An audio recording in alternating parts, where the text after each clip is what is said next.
me that you love me, even if it's fake. 안녕하십니까? 아렌지아TV 수혈 마지막 편 진행하겠습니다. 혈액과 혈액에 맞는 수혈 세트, 알코올솜과 플라스타, 플러싱용 시린지 등등을 준비합니다. 3편에서 혈액 체열할 때 18게이지 캡을 해놓은 상태였죠. 참고로 저는 수혈할 때 롱라인으로 만들기 위해서 익스텐전 라인을 추가로 하나 더 준비합니다. 수혈 세트가 너무 짧아서 환자가 너무 불편해 하거든요. 이건 선생님들의 선택이니까 이것이 맞다라고만 생각하시면 안 되고 저는 그냥 그렇게 한다는 거고요.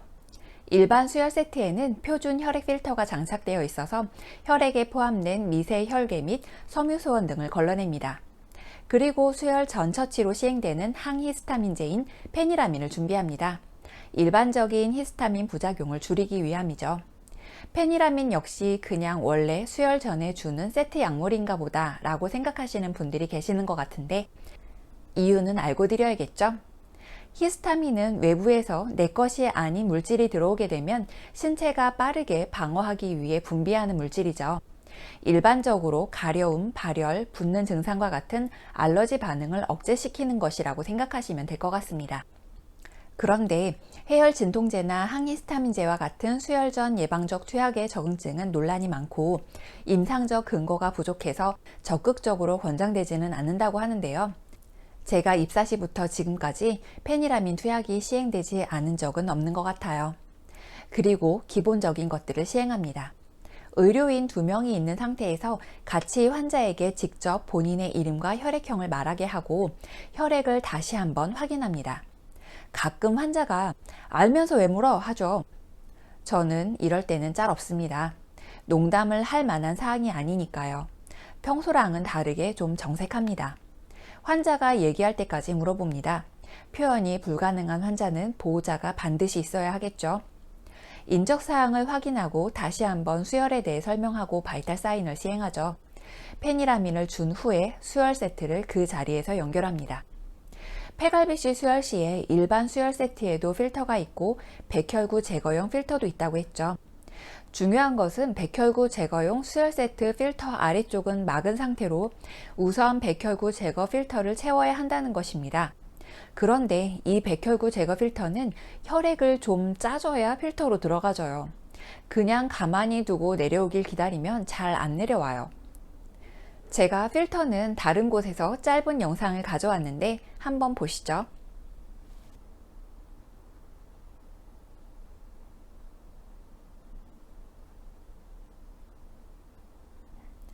매우 느리게 차는 것을 보셨죠?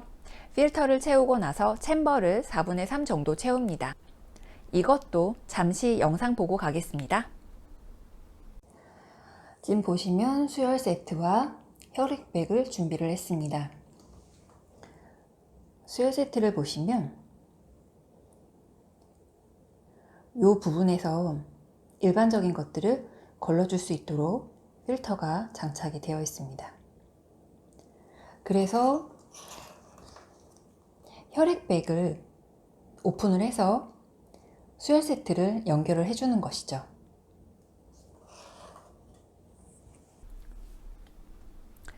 혈액백에 수혈 세트를 연결해 놓고 지금 보시면 챔버가 보이는데요. 챔버에 혈액을 2선까지 채웁니다. 보시면 수혈 세트에 필터가 있는데요. 이곳에서 앞에서 말씀드린 혈액에 포함된 미세 혈계 및 섬유소원 등을 걸러내는 것이죠. 간혹 챔버 벽에 피가 묻어서 혈액이 내려오는지 안 내려오는지 잘 안 보일 때가 있는데요. 그때는 챔버를 저는 가위 등으로 2번 정도 좀 세게 쳐줍니다. 그러면 깨끗해져요. 너무 많이 세게 치면 혈구가 깨지겠죠. 그냥 경험상 그렇다는 것이니까 참고만 해주시고요. 혈액을 타오는 그 사이에도 바이탈이 흔들릴 수 있기 때문에 환자 앞에서 이런저런 처치를 모두 다 한 후에 혈액백에 수혈 세트를 연결하는 것이죠. 그리고 바로 세트를 연결해서 천천히 시작합니다. 대략 3에서 4초 정도의 한 방울이요. 또 잠깐 영상 볼게요. 자, 수혈 준비가 완료가 되었기 때문에 이제 수혈 세트를 연결을 해 보겠습니다. 인젝션 캡을 해 놨었죠. 요거를 풀고 수액 세트와 연결을 하면 되겠습니다. 밀을 해놓고 인젝션 캡은 풀고요. 그리고 바로 스타트를 합니다.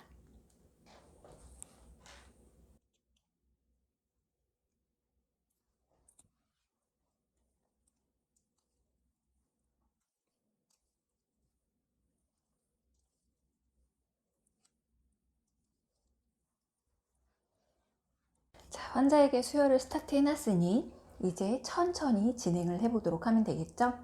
초반에는 3초에서 4초에 한 방울씩 들어가도록 천천히 유지를 하고요. 그 이후에 1초에서 2초에 한 방울씩 들어가도록 조절을 하면 완료가 되겠습니다. 수혈은 단독 라인인 거 아시죠?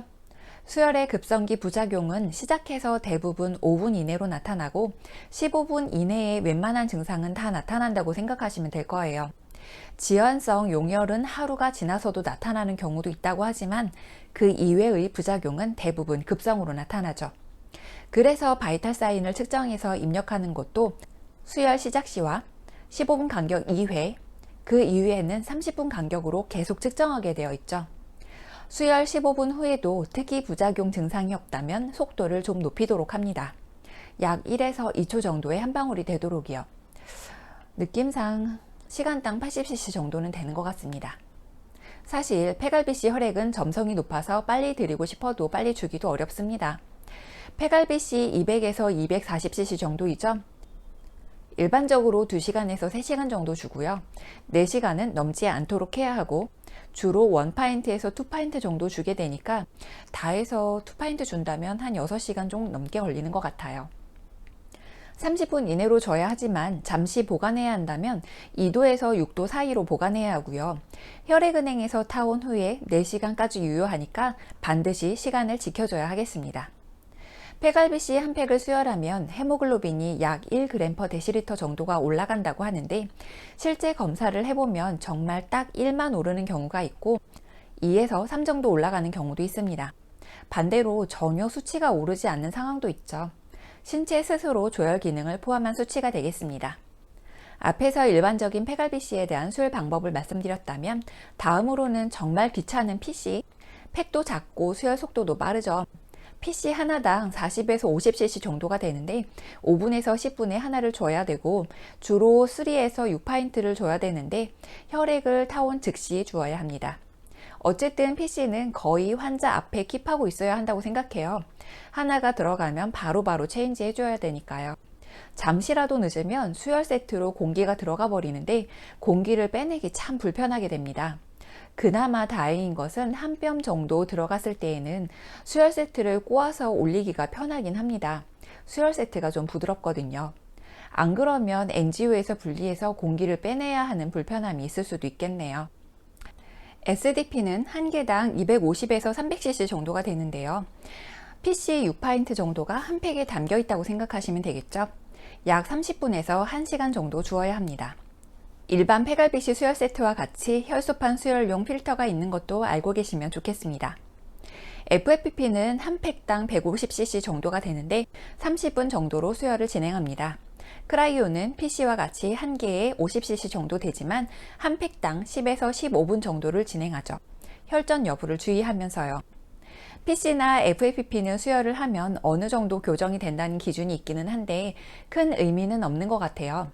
수혈을 해도 오르는 혈액 수치가 워낙 환자마다 정말 너무 다 달라서 환자의 검사 결과를 계속 보면서 주어야 하는지 말아야 하는지 계속 모니터링을 지속합니다. 참고로 FFP 크라이오는 방사선 조사를 하지 않습니다.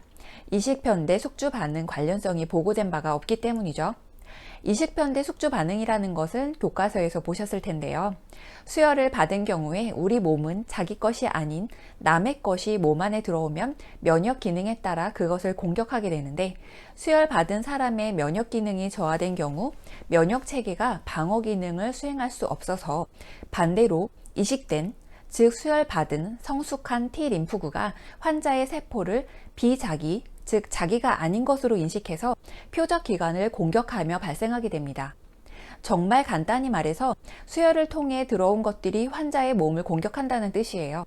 원래는 환자의 몸이 밖에서 들어온 것을 공격하는데 환자가 방어할 만한 힘이 없는 상태에서 타인의 것이 들어오게 되니까 타인의 것이 나를 공격한다는 뜻이 되겠습니다. 잠시 참고사항을 말씀드렸고요. 이렇게 수혈을 스타트한 후에 스테이션으로 와서 해야 할 일이 또 많습니다. 수혈 간호 기록을 해야 하고 전산에 각종 체크해야 할 사항을 모두 시행합니다. 설명은 했는지, 환자 확인은 했는지, 부작용은 없었는지, 침상에 수혈 카드는 부착했는지, 수혈 전 투약과 수혈 시작 시간 등등을 모두 다 적어야겠죠. PC 같은 경우 한 개당 50cc 정도 되는데 그걸 일일이 다 차팅해야 하는지 물어보는 경우가 있어요. 그건 아무리 생각해도 좀 상식적이지 못하죠. 6팩이라고 하더라도 1시간 정도면 완료가 될 테니까 한 번에 묶어서 차팅하도록 합니다. 두세 번째 수혈도 같은 방법으로 진행이 되고 수혈이 완료되고도 환자의 상태를 계속 확인해야 합니다. 폐갈비씨의 수혈 세트는 수혈할 때마다 완전 교체해야 합니다. FFP의 경우에는 4파인트당 수혈 세트를 교체한다고 하는데 한 번에 그렇게 많이 주는 경우는 많지 않은 것 같습니다. 수혈 후 차팅도 반드시 해야 하죠. 수혈 기록을 마무리하면 수혈은 끝나게 됩니다. 이 수혈이 3, 4편으로 제작될 것 같은데 라고 생각했는데 하고 보니 정말 그렇네요. 깊이 들어가게 되면 아마도 10편도 제작이 가능한 것이 수혈일 수도 있을 것 같아요. 중요하게 실전 활용 부분을 말씀드렸다는 것을 알고 계시면 될 것 같고요. 항상 환자 정보를 확인하고 혈액도 계속해서 확인해야 한다는 것 잊지 마시길 바랍니다. 그럼 오늘은 여기까지 하고요. 이만 들어가 보겠습니다. 아렌지아TV 오늘 하루도 무사히.